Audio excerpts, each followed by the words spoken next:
Good evening, White Sox fans.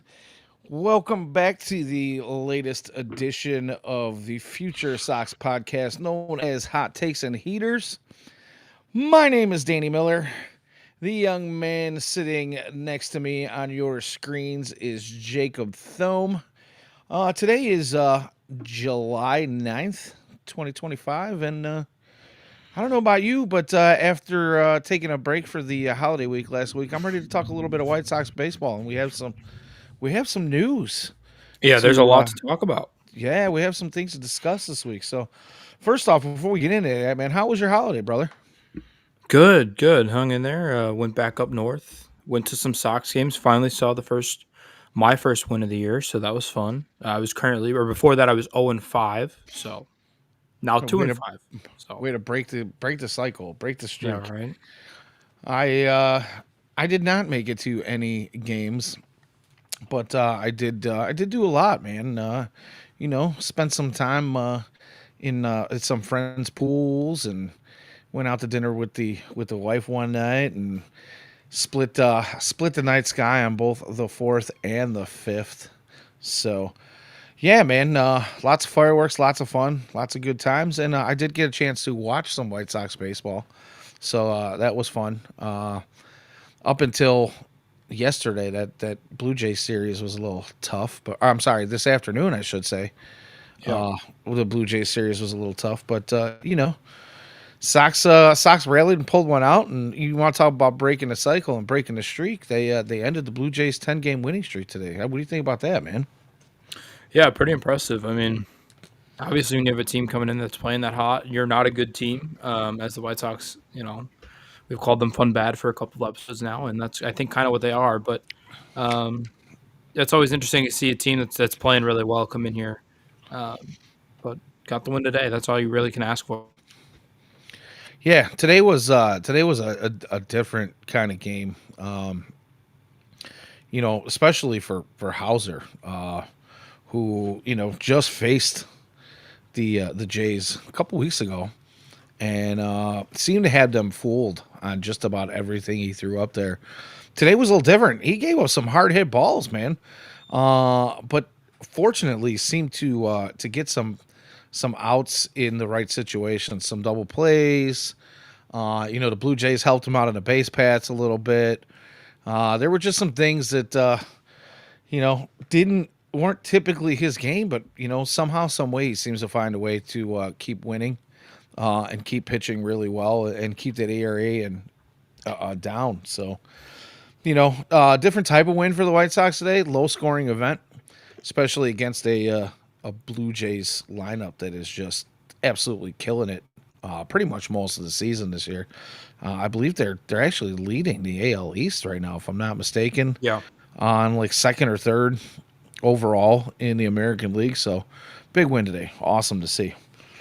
Did you happen to catch what happened with Hauser in the dugout today? Yeah, he made it back to the dugout this time, which is I'm assuming that's what you're talking about, which is a plus and not on the ball, but Yeah, good old rally puke to get everything going. yeah. I've seen it called. I mean, he talked about it in his post game interview a little bit. He called it the puke and rally, and everybody's kind of run with that headline now. I see, James Fegan, Sox Machine had a puke and rally headline today, and Fox 32 News jumped all over that headline as well on their thumbnails, and just it's kind of you typically think of puke and rally like, I don't know, back in, for me it was back in my military days. It might as well have been like living at a dorm.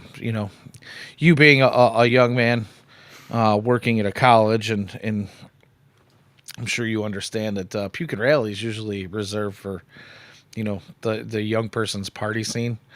But yeah, completely different for Hauser and the White Sox. But glad to see that he's able to make it back. And I was shocked to hear, we saw the one where he puked on the ball, like you said, but I was shocked to hear that this is like his fifth or sixth time this year that's happened already. So yeah, kind of crazy. That humidity does things to you, I'm telling you. You know what? I think I puked once before a game, And believe it or not, it wasn't when I was pitching for anything real. It was during a men's league, but it might have had something to do with being out till 4 a.m. the night before and having a 10 a.m. game where we were out on the field at like 8:30. So yeah, good stuff, man. Josh Allen, I know this is an NFL, but he says he throws up before every game. Just gets everything out of the system, cleans out the stomach, and ready to go. I mean, everybody's got a process. Everybody's got a process. There's different ways to prepare for a game. I am not a fan of, emptying the old chamber beforehand via the puke and rally. But yeah, I don't know, man.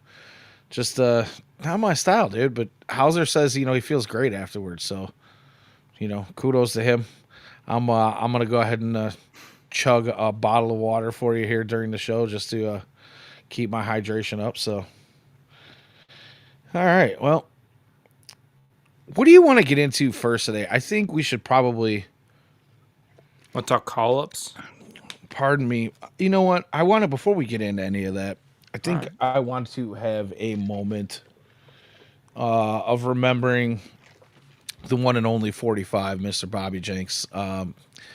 Sad news in the world of the White Sox. Bobby Jenks is anybody who's listening to this show probably already knows, and as most White Sox fans know, whether you're young or old, Bobby Jenks was a pivotal player for the 2005 for the 2005 White Sox team. When they went 11-1 in the playoffs and swept in the World Series. Bobby Jenks being the closer, the obvious, real big memory for a lot of folks during that time was when Ozzie came out of the dugout after calling for Bobby Jenks the day before and touching the wrong throwing arm and was not allowed to call him out when he wanted to. The following night, actually, Bobby was called in to make the close and make his appearance. Ozzie made sure that everybody in the stadium knew who he was calling for by, doing the big guy sign.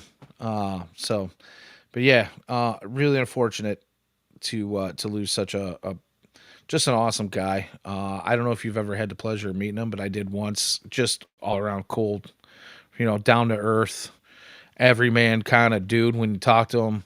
And he's been doing some coaching since he stepped away from the MLB club, and just unfortunate for him to lose his battle with rare form of cancer. So, our hats off to him and his family. Thoughts and prayers go out to them. So, what is your favorite Bobby Jenks memory?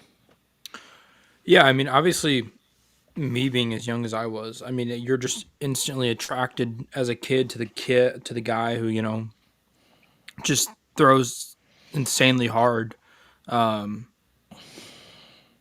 there's a certain aura around him. Um, kind of growing up, and obviously he was a mental piece of when I went to the games as a kid. I remember, obviously as a relief pitcher, you never, got to, it was never guaranteed that you were going to see him, but it was always, one of my favorite parts when I was able to, oh my gosh, it's Bobby Jenks, stuff like that. So, um, yeah, I mean, just tough, to lose a guy like that who is so monumental to the team. Was loved by many at just 44 years old. Um, it sucks, and it's going to be weird. Obviously, this weekend's kind of like the 20th anniversary of that team, and then that's their big thing, and it's going to be weird for him not to be there. Yeah, and the wipeout curveball, as Ian notes. So yeah, I mean, it was a weird, just feeling when you lose a guy like that who, again, only 44 years old. So it's heartbreaking stuff. Yeah, I gotta say, when I think back to him, I actually think more about obviously his role on getting the White Sox to the World Series in '05. But I think about the streak, the scoreless inning streak that he had at the time was, setting records. And, just how exciting it was. You don't think of closers being like uber exciting all the time, but the White Sox hadn't really had. I mean, they did. They had guys that season that before Bobby Jenks was plugged into that role, they were looking pretty good. But there was just something about the way he pitched that was exciting. And you knew, like when he came out on the mound, you knew that chances were he was going to walk away with a save. He was just going to stick the ball in his pocket, and walk off the field with the W. You know what I mean? And that's really what I think about when I think of Bobby Jenks. So just how dependable and reliable he was every time he took the mound. Uh, you know, I honestly, I'm sure they're out there. I haven't gone back and looked at the numbers, but I can't honestly remember him ever having like a major blow up kind of an inning. But we say that it happens to almost all pitchers, but it just the confidence that he instilled when he was on the mound, and the guys behind him, I'm sure pretty much felt the same way. Just a heck of a guy to watch take the ball, every time he did. So it was must watch TV Yeah. if you weren't at the game. So yeah, so thank you. That's our moment. It's our little tribute. I do want to say that I thought it was cool what they did with the on deck circle out there today. That was pretty cool with his banner. And I know that I read just recently that the Sox are going to play the remainder of the season with the 45 patch on their uni in remembrance of Bobby for the rest of the season. So awesome stuff there as well too from the organization. Yeah. Anywho, let's move on. You brought up call ups. I think that's a heck of a direction to go in right now. And I did notice that Ian, before we get into the call ups in the chat, our very own Ian Esserich, I'm sorry, was it Ian or was it Future Sox? I gotta scroll back here. That was Ian. Whoa, what did I do? You breaking stuff? Yeah, screwed up my screen for a second there. Anywho, yeah, Ian brings up that Vinny Capra can ground into double plays at AAA just as well as MLB. How you feeling about Vinny Capra getting the old heave-ho? Being outrighted. I mean, obviously there was like a striking issue with him. We talked about him multiple times on the show. Dude couldn't hit. I mean, when it comes to his abilities, it wasn't in the hitting game. Now he was a plus defender, so take what you will there. At least he did contribute up the middle. But like, dude, it was getting extremely frustrating to watch this guy take at bats. And finally, it is gone. See what he's able to do in Charlotte. I made the comment about him and Jacob Amaya that like Colson Montgomery I think already has more hits on the season than Colson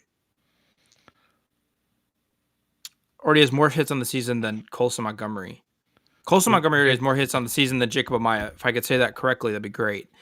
And I think he's like halfway there to Vinny Capra and a quarter, no, probably a tenth of the at bats. So, yeah, I mean, it's just nice to not have to watch an automatic out. That's one less automatic out in the old lineup. There's still quite a few that we can get to, but yeah, it was a good sign to see Colson come up, and we'll talk about him a little bit. But grateful to not have to watch Vinny Capra take any more bats. I think because you brought Colson up, I think we should just ride that horse. Let's go with it. Let's kind of go down that rabbit hole a little bit here. Because when we talk about call ups, I mean Colson's the one that is probably the most what's the word I'm looking for here?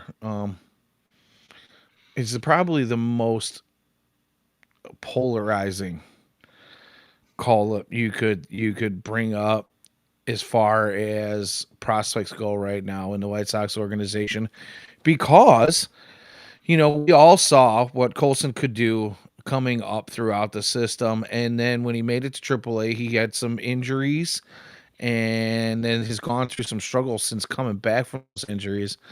Uh, and I think a lot of folks didn't expect to see him. He had just only started to turn it around a little bit right before they had called him up, like within the last week or two. And now, you bring him up to the White Sox, and he doesn't look so bad. Yeah. You have any thoughts on that? Yeah, I mean the shocking number to me is has been the walks. I mean, um, I tweeted this out that he was a guy who coming up was known for his plate discipline. I mean, when he was in Birmingham, I mean that's what he was doing. He was obviously, yes, the power was there. We all made the Corey Seager comparisons, but the walk rate was extremely high. That dipped in Charlotte, and he's taken some really strong at bats. Obviously, in Charlotte, the concern was the Ks. The K rate was just insanely high. He's still striking out a clip. Don't get me wrong. I think he's got 3 Ks in 5 games, but it's a young hitter adjusting to MLB pitching. I think you're fine with that. But yeah, I was extremely shocked at how well and how patient he was taking pitches. And we know the power's there. We know what he can tap into. I mean, he's one of these guys that he's got legitimate, you know, 25, 30 home run upside. That's kind of power you're talking about with Colson Montgomery. It was just all the other stuff that he needed to put it together. And so far he's done a really good job of that. Yeah, agreed. And I mean, so folks like us who are, part of a website and a blog site known as FutureSox pay a little bit more attention. And not to say that there aren't fans out there to do. Obviously, we have a lot of followers here that pay attention to the prospects. But your casual fan doesn't necessarily get to see a lot of these guys as they come up through the system. Maybe they just don't care, or they don't have the time, or whatever the reason is that they're not following guys' careers in the minor leagues. The crazy thing is I just happened to scroll through Twitter right after Colson was called up and played his first game, and the amount of people I saw that were like, "Wow, that guy's big." Yeah, dude, for a shortstop, he's humongous. And that you see this guy come up to the plate, pitchers have to be intimidated, at least slightly, thinking, this isn't, he looks like a first baseman. You know what I mean? He looks like a corner outfielder on some teams. He could be a guy that, is going to make pitchers feel like they're going to throw home run after home run to this guy. He's going to hit the ball hard. And there's a possibility. I mean, you say 25 to 30. If we see the Colson Montgomery that we thought we were going to see, in his earlier stages of his minor league career, there's a chance he could hit well over 30, Yeah. moving forward with his career. So, yeah, I mean, it's awesome to see. Like you said, the walk's great. I think that's going to be key for his success at the MLB level because obviously, this is one of those situations where I feel like it could be that, Colson's brand new. Opposing teams don't really have the scouting report on him other than what they've seen in the minor leagues, which for some reason or other seems awfully. It just seems, very often that those scouting reports don't exactly match up 100%. So it takes time for pitching staffs and opposing teams to figure these guys out. So, maybe after 100 at bats or so, we might see Colson slump.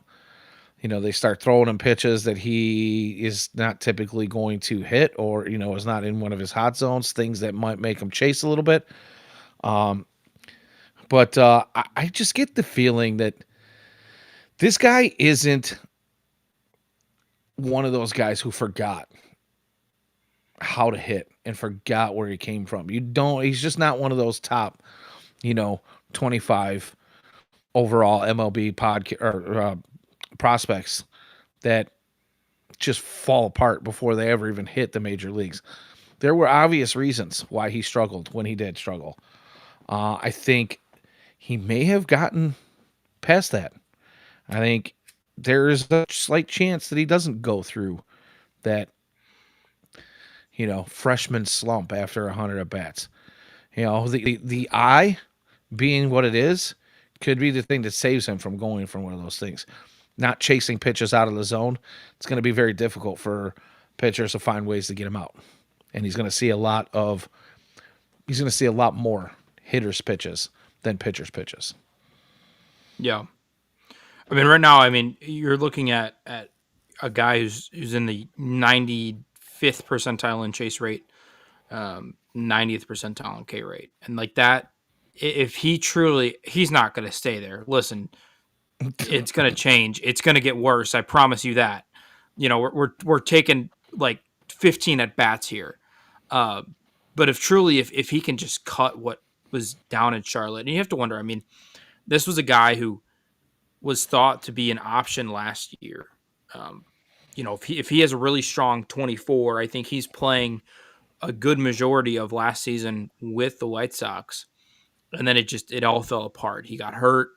The production wasn't as good as it was, and then he comes through camp, has a pretty bad camp, um, and then it falls apart immensely in Charlotte. I mean, he had like a 200 OPS at one point. It might not have been that low. It might have been 400, but like still, it was miserable.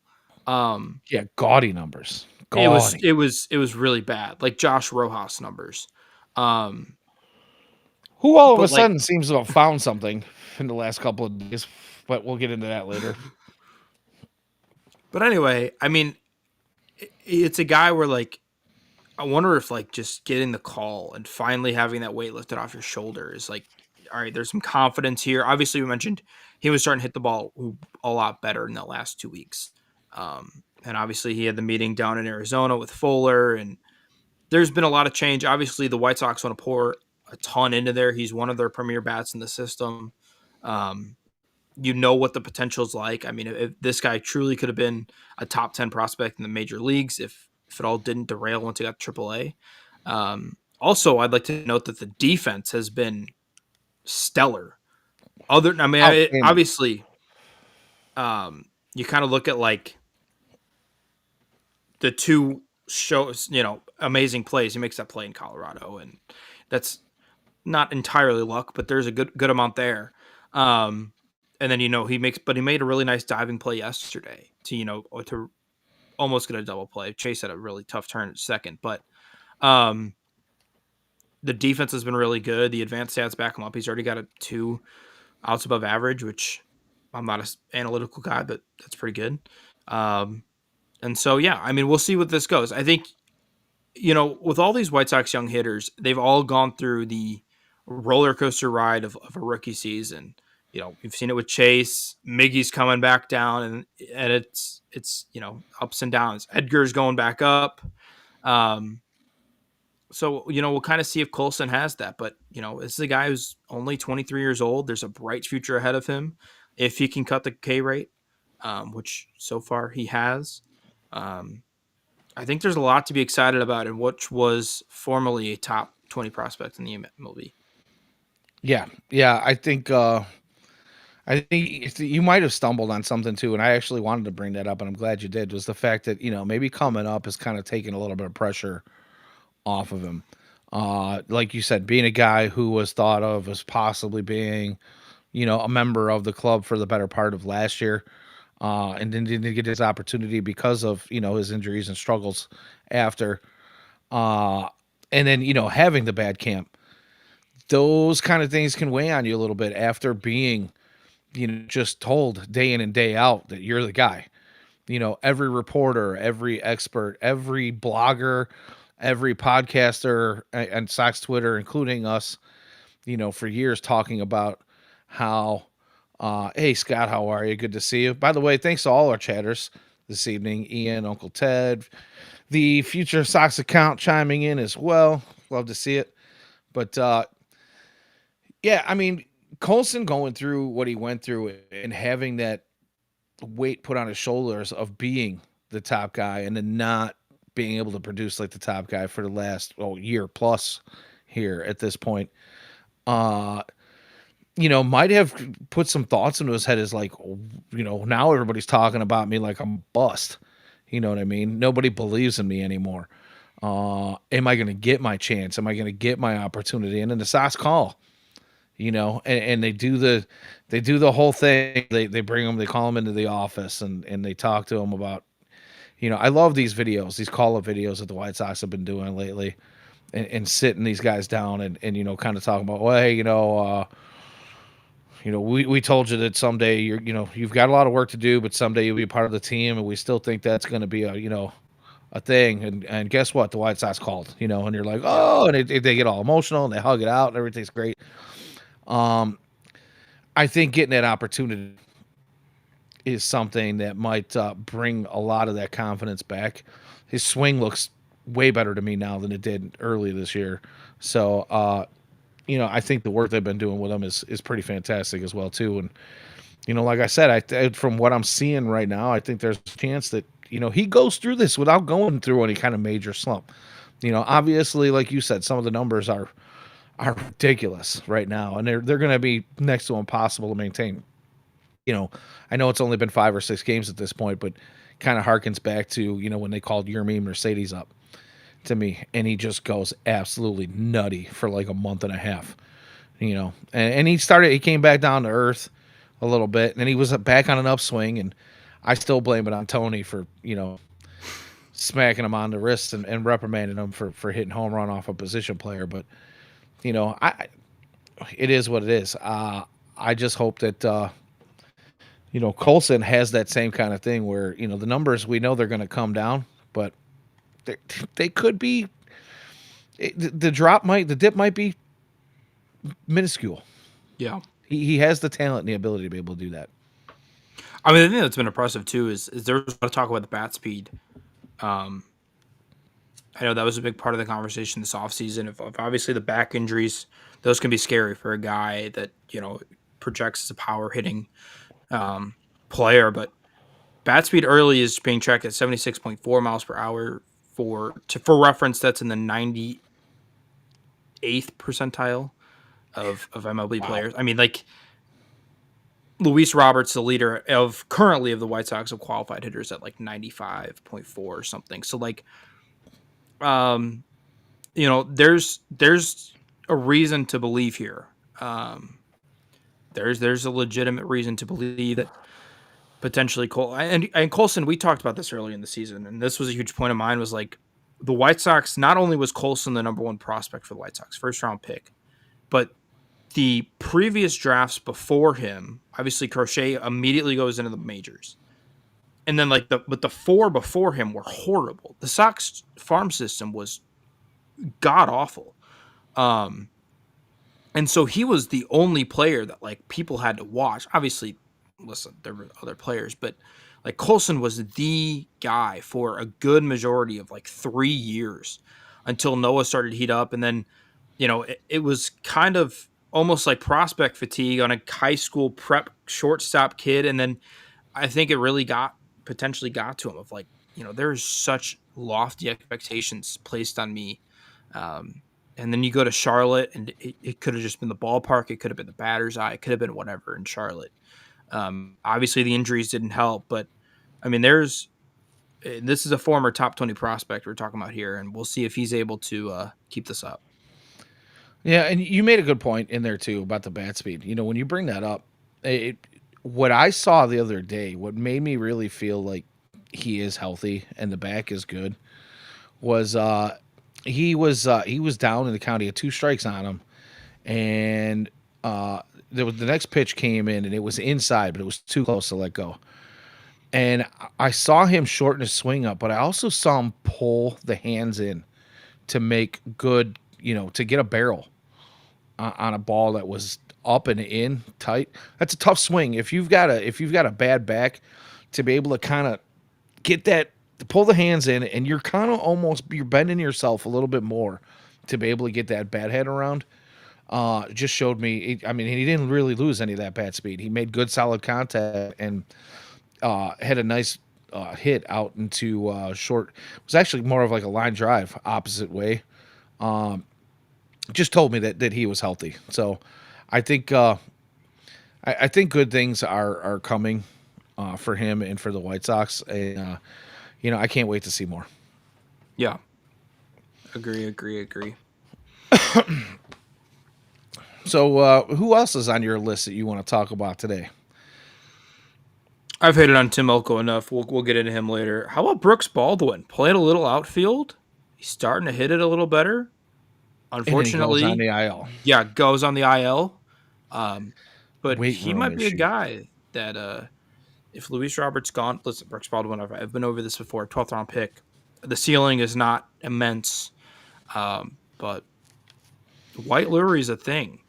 And if you could turn a 12th round pick into a valuable you know rotation bench bat type of guy, I think it's pretty interesting. And the returns have been significant since he's came back from Charlotte. Yeah, this last round of games for him has been actually pretty solid. I think he was hitting like close to 400 in his last like 5 or 6 games. Couple of dingers, some extra base hits in there. He's taking extra bases when he needs to. He's been fun to watch, and the defense has improved. He looked a little out of sorts early in the season in some of those games that he was playing out in left field. Now, obviously, left field isn't exactly a normal position for him.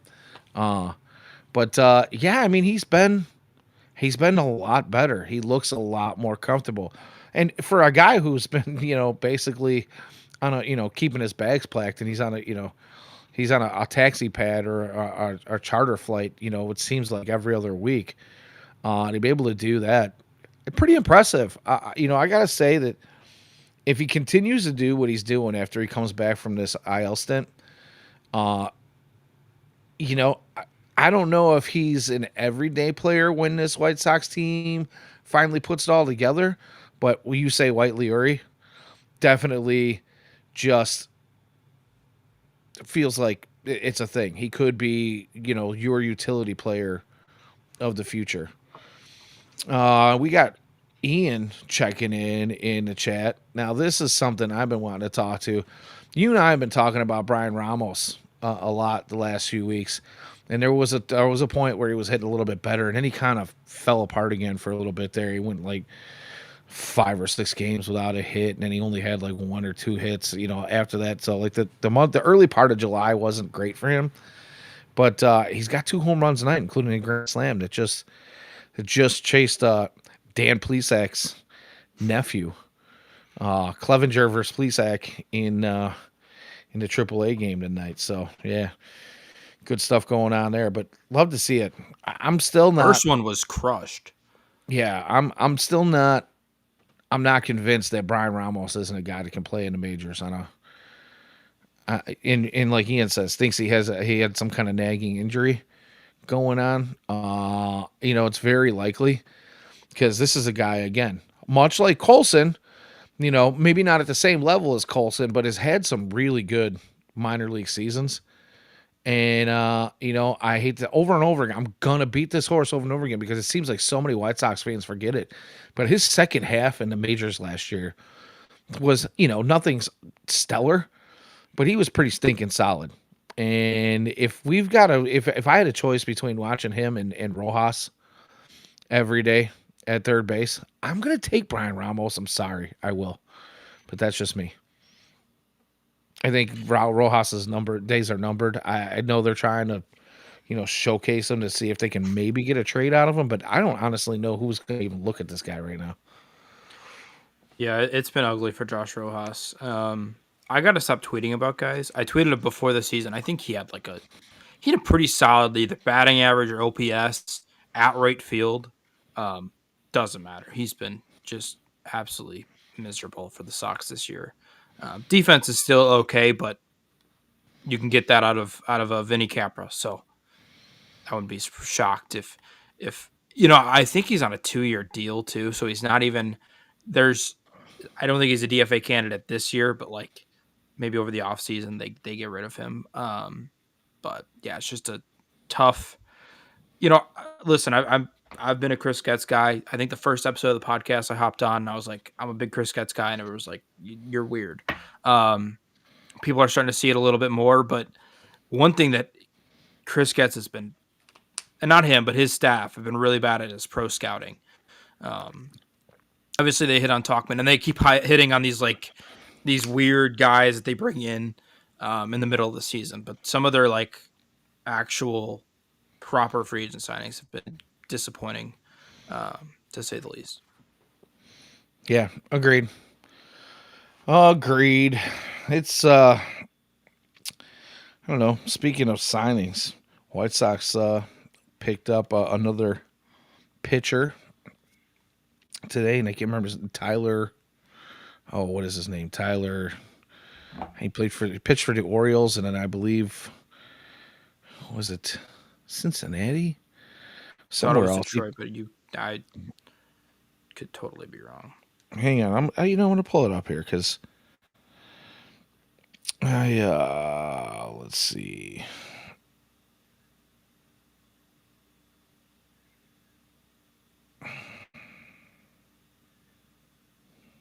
I know our very own James Fox had the He tweet. did.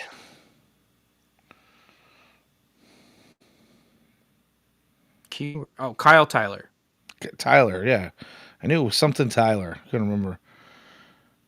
But yeah. I mean, he's another guy. He probably won't see the MLB roster anytime soon. I think a lot of it depends on how the trade deadline goes coming up. But, this is a guy that's been kind of shuttled around baseball a little bit. Doesn't have any real eye-popping numbers. I think he's like 27 or 28 years old already. Has been around a little bit. But, you got to think that when it comes to guys like this and in the amount of players we have in the minors, does it necessarily mean that he's going to be a guy that the White Sox are looking to put on major league roster at some point? Or does that mean I'm wondering, and you tell me your opinion on this, but I'm wondering, does this mean that there's maybe somebody coming up from Charlotte or Birmingham soon that we need this extra pitcher in the system?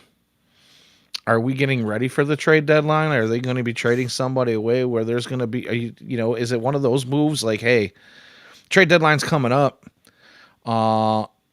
And the reason I bring this up, I guess I should have prefaced this, is when you talk about pro scouting and how they've kind of missed on some things.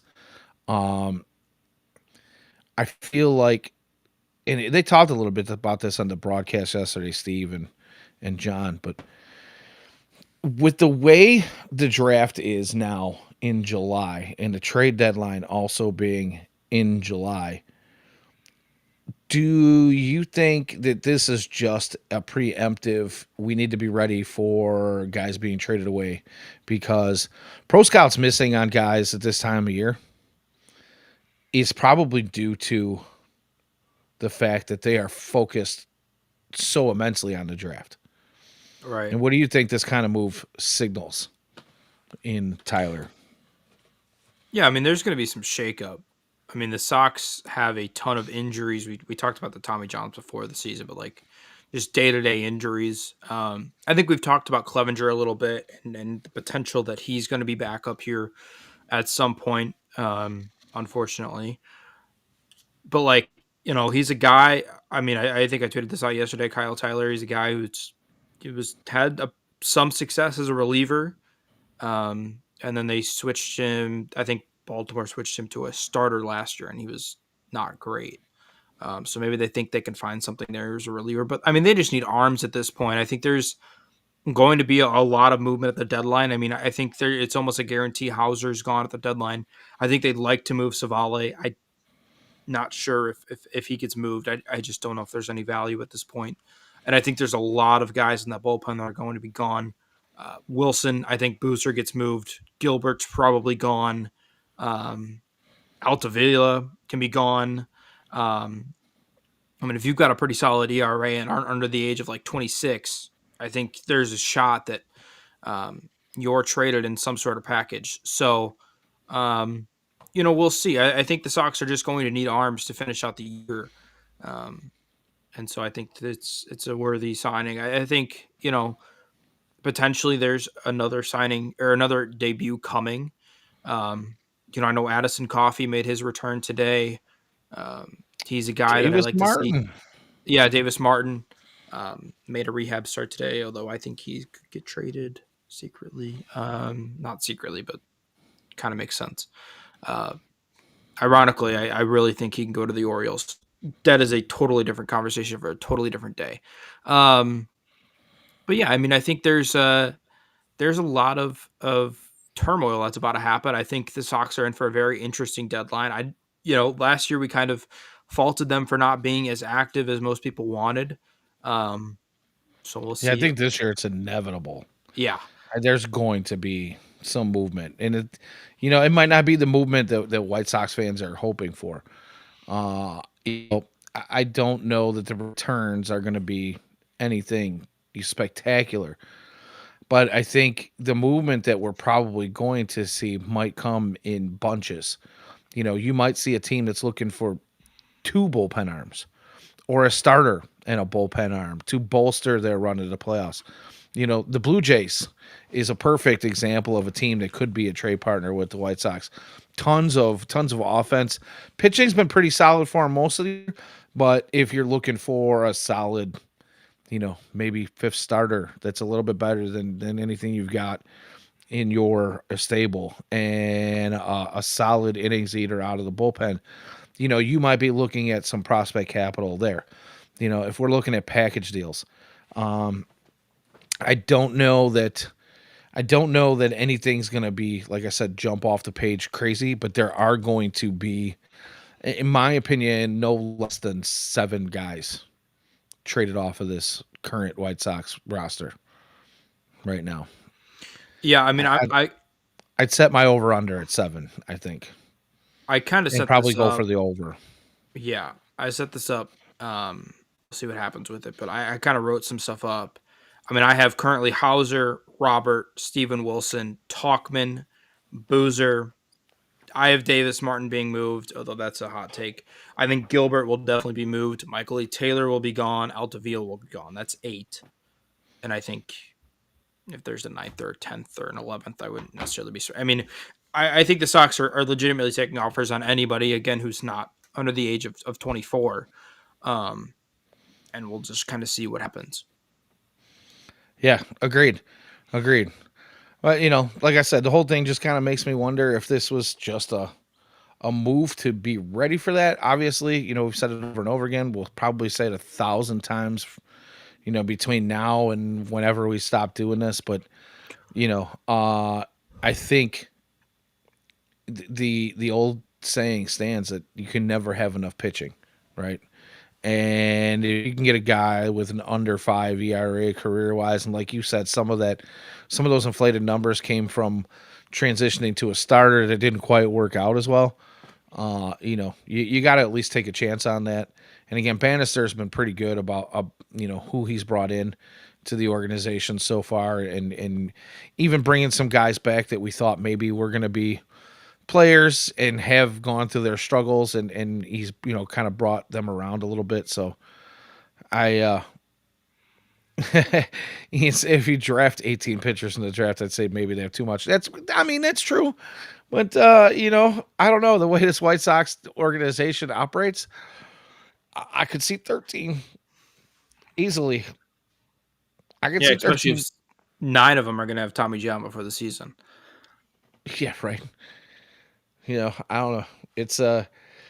It's crazy. And with the draft coming up, you want to talk about that a little bit? Do you have anything prepared for that? We can talk about that. I've thoughts. Obviously, I'm not a prospect guy. I am not a scout by any means, but I have thoughts. Okay. Well, let me ask you this.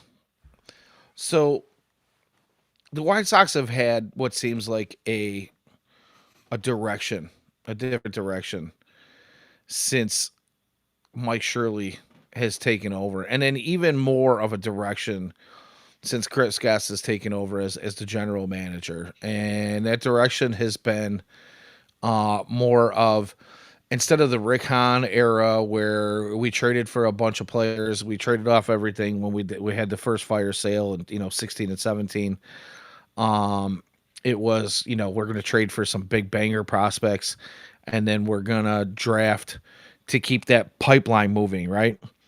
Now the philosophy has been, we're gonna draft more in the international market instead of just giving out the big contract to one or two guys and only drafting five or six in the international market. We're gonna go out and just draft a bunch of guys and hope we find that diamond in the rough, pick up the or I should say sign during the international signing period. But then you've got the draft has been kind of college, almost MLB ready arms with more of like the prep kind of direction and when it comes to position players. Do you think that's a direction that the White Sox continue on this year with some of the reports that have been out there, or do you think that changes? And I'd love to hear from the chat and what you guys think about this too, because there have been a handful of articles out there recently. Some of them kind of all over the place, but I just want to hear what everybody thinks, what direction the White Sox are going to go. It's going to be Cruz Schoolcraft, and everybody's going to be just horribly mad. I don't think that's the option, but if that's the pick, White Sox Twitter will explode, and I'm kind of here for the chaos. Anyway, but well, I mean, the name hasn't even come up until like the last 3 or 4 days, and all of a sudden it's like, well, I guess it's a possibility. And I think it's a he's the guy for 44. I think that's kind of in the talk. But with I watched Ian and James talk about this, and like with Rizzy going out in Washington, does that change something there? Where like, all right, that kind of changes the top end of the board, and obviously there's so many teams between you and one that it probably doesn't matter, but maybe some shakedown stuff gets happen if they draft. I don't know, but there's been some intrigue added. I mean, I will say this, and I had this thought today. It might be a blessing in disguise that the Sox got 5 last year, because I think the difference between 5 and 10 this year, and then and that enabling you to go get number 1 potentially next year, because the Rockies are going to have the issue the Sox had. So the Sox will have the best odds for the number 1 pick. This is a really interesting year of like from 1 to like 8 or 9. I think there's kind of a lot of similar ratings of prospects. Obviously, the Ethan Hollidays and the Cade Andersons are at the top, but like there's a good bunch of prep shortstops that I think all kind of fall in between that 7 to 13 or 14 range. That's where I think the Sox go. I think they go up the middle. I know Shirley had some interesting quotes this week, just talking about their plan coming up. I do think it's a prep shortstop, and then they look for a pitcher in the prep market in the second round. Obviously, that's the strength of the White Sox system, right? And that's with Bonnemer and Giral and everything else up the middle, that's the strength of the White Sox system. But listen, ask the Padres how easy it is to move shortstops to the outfield or the corners. I mean, I think at one point they had an entire starting lineup of shortstops. So I think that's the move. I think you take the biggest upside kick. I like Carlson. I think it would be Carlson, then JoJo, and then Kaysen, I think is his name. There's Kaysen and Kyson, and I get those two confused all the time. One's a shortstop, the other one's a pitcher. But either one of those two is my pick. So you brought up Shirley's quotes, and I'm just going to go ahead and read off a couple of them to our listeners. If you haven't seen or heard any of this stuff yet, we're just going to go ahead and get that out there. And it probably so these quotes sound as if they're taught, they're giving you some inkling of an idea of what their direction is, and at the same time, it's like speaking through your teeth. You know what I mean? Like you're saying things, but you're not really saying things. They're not really tipping their cap. But I do like the quotes that Shirley gave. Merkin put out a bunch of stuff the other day. So I'm going to read through some of that stuff for you guys really quickly. And then, if you want to comment on that, that'd be awesome. Wolf Larson in the chat does say that draft up the middle, much like you were talking about. And I agree. And Shirley actually talks about that in somebody's quote. So let me just go ahead and get into those real quick. All right. He says, we are looking at two college hitters. There's two strong college pitchers we like. There's about five high school shortstops that we worked really hard on. And there's one high school pitcher that is extremely talented. His talent is something that makes you pay attention to him. It's not a preference to go that way, but when you have that many weapons, all the boxes you are looking for a high school right-handed starter to check, he checks a lot of those things pretty easy. And he's an unbelievable kid. That puts us at a pretty good number that we worked extremely hard to get where we are at today. As far as who we are picking, I can't get there with you. So, he's given you some ideas of what they've been looking at, but in reality, it's no different than kind of what we've been, especially here at FutureSox. If you guys are listening to the podcast, or if you're here with us on live chat, or if you're watching us on YouTube later on, you can always go over to FutureSox.net and check out our draft profiles. Those draft profiles are based on where the White Sox are picking at 10 this year, and some of the rumors and whispers around the organization and the direction they want to go in. Uh, but you'll notice that it's a pretty eclectic group. There's seemingly some direction, but there's no real solid direction if you look at that. But go ahead and check those out. Those write-ups are awesome. We have some really good guys checking in on keeping you guys up to date on that stuff. But I'm going to keep going on with this. So that was the Cruz Schoolcraft quote, by the way, I believe, what I just read to you.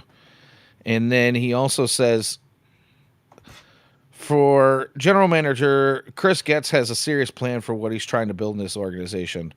Up the middle field players are the piece of the puzzle that you can do a lot with. They have the athleticism, the skill, the mindset, the instincts to play multiple positions and help your team in multiple sectors. Today, when you look at high school shortstops, that's like playing quarterback. It's the most important piece in the field. A lot of the great players are morphing toward that direction. That's a piece of the puzzle that's not going to change for a while. These guys are the best athletes or the best players. Financially, we are looking at how to do a lot with our pool stuff. That's a plan we're going to have going into this. I think it's important to do the best work. The high school position players have been unbelievable. That's been the strong point of this draft, in my opinion. That's the place we are looking the heaviest at this point. So, in reality, it actually looks like the White Sox are leaning more towards a position player, skilled position player, somebody. And what I get from these quotes is that they are looking for somebody that maybe not necessarily is going to play shortstop for their entire career, but feel like is athletic enough to be able to be moved away from shortstop into, who knows, corner outfielder, another up the middle piece at second base. The opportunities are endless, and if you get somebody with a decent upside in the bat on the offensive side of the ball, well, it could get very interesting. Yeah, and Ian puts this in the chat, and he said, I think it matters about like what's in front of him. Like if I think if Arnold falls, I think there's an interesting thought. I think if one of the top four guys, obviously, I think that quote was with Seth Hernandez out of Corona is like, yeah, obviously, I think the Sox want him to get to 10. There's no shot that he gets all the way to 10, unless they're putting in an insane amount of money to get him there. I don't know. I mean, the Schoolcraft stuff scares me because I don't know if he gets to 44. And so I think, the Sox, and then it makes the comment about the money pool. Like, obviously at 10, I think that would be a rather underslot pick. So, do they reach on him? I also don't know, like, if they're going to go with a guy who falls, if they want to go prep again at 44, whether that's a pitcher, Schoolcraft, Jack Bauer's a name that's been brought up a ton. Um, there's some other hitters down there at 44. Do you want to draft a guy who falls that you have to spend over slot?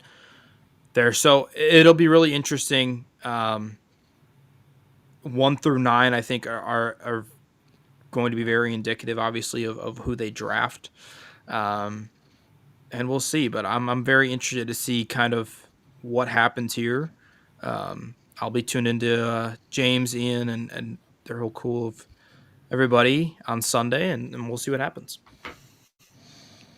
Yeah, I'm looking forward to it. I'm really hoping that honestly, when it comes down to it, I don't think anything.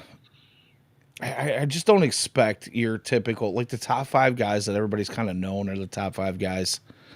With Willits and Holiday, and the there's like three or four pitchers that are in there. I don't really see that changing much, except for maybe where they're drafted inside that top five or top six. What order they go in, but I think those guys pretty much stay pretty close to that top five or six, regardless of exactly what position they go in. My thought is I'm hoping that I think JoJo Parker is probably the most likely to fall to into the lap. But of the guys that they're talking about, when we're talking about high school shortstops, I would like to see him make it to 10. I don't know that it's going to happen. He could go anywhere between 7 and 11. I think. Casey Cunningham is the other one. That's the one you were talking about, right?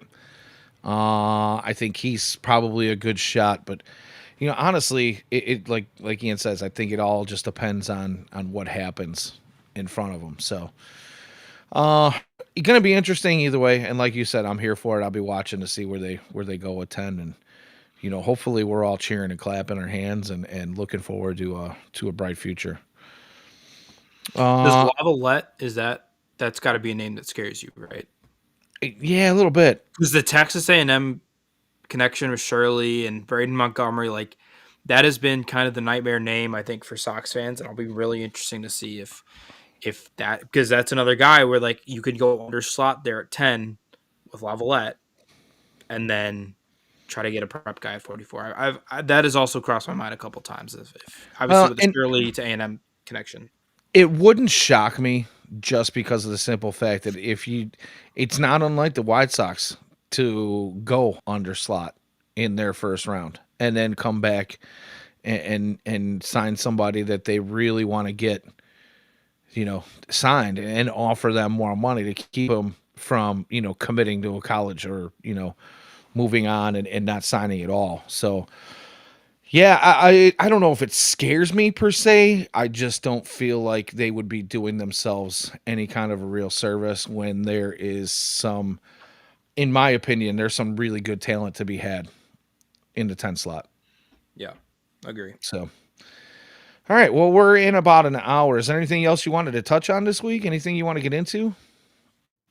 Quickly want to defend my guy Lenine Sosa, who's catching a little bit of slack on the interwebs, but shout out Lenine Sosa. All right. I think he's got the chance to be the second baseman of the future. Just saying. I do as well. I do as 20 well. home I've run said it power from before. second baseman's. Nah, it doesn't come around very often. Yeah, I don't know. I think I think he catches a lot of crap for the wrong reasons. And I think on a good ball club with more protection, say in a year or two where, there might be some more bats around him and more opportunity to see better pitching. I think he looks even better then. So that's just my opinion. That's my 2 cents. Anyways.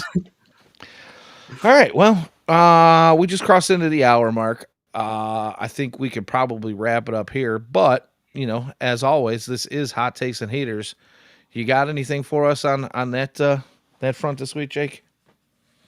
Well, Lenine Sosa was going to be my heater, so no, I don't. All right. Well, I'm just gonna go with Colson Montgomery as my heater. Obviously we brought him up early in the show. Needless to say, I think he's looked pretty solid after so many fans were ready to poo-poo all over him, and I kept telling everybody to keep your confidence. He's not done yet. So I'm going to go ahead and pat myself on the back on that one a little bit. Shout out Shane Smith too, White Sox All-Star Always. selection. Not having Yeah. a great month, but sorry. But shout Hey, out. everybody's going to go through their ups and downs. Hopefully, Shane's our minor. We did talk about the possibility of going through a little bit of a dead arm period with him because, he has not seen a ton of innings in the past. So let's just hope that he's able to keep up what he's been doing and work his way through the struggles he's had those last couple outings. So, yeah, I guess that's it. As our buddy here in the chat says, please like the stream, smash, break your keyboard, do whatever it is it takes to hit that. Nah, don't break your keyboard, but go ahead and smash that like button. Give us a thumbs up, subscribe, follow, whether it's here on the YouTubes or the Purple app, or if you're not already following us on Twitter X, go ahead and hit us up there. All of these places, you are going to be able to find daily video clips of prospect highlights and MLB highlights provided to you by our very own Ian Eskridge, as he works tirelessly to clip some of the best stuff for you guys to go and check out, so that you don't have to spend all your spare time looking at prospect videos and highlights. If you guys like any of the content that you see here or any of our other shows, including the Future Sox Roundup with Jeff and Elijah and Dylan all chiming in there. And then, of course, you have the Future Sox podcast with James and Ian that airs weekly, as well as some awesome interviews I've been doing lately with guys from all over the place that are going to give you all the prospect insight that you can get from outside of our blog site. Check all that stuff out as well. Super chats are always open on any of our live streams. And if you decide that you want to get some of our exclusive stuff, you can find that behind our paywall for a $2 Patreon donation. And that would be found at futuresox.net. For my co-host, Jacob Thome, I am Danny Miller. You can find both of us. Jacob, you can find him on X at jthome21. You can find me at Danny Miller FS on the old tweet machine. But for the both of us, thanks for coming in and checking us out. We will hopefully see you guys all next week. We appreciate our chat the very best. And as always, go White Sox.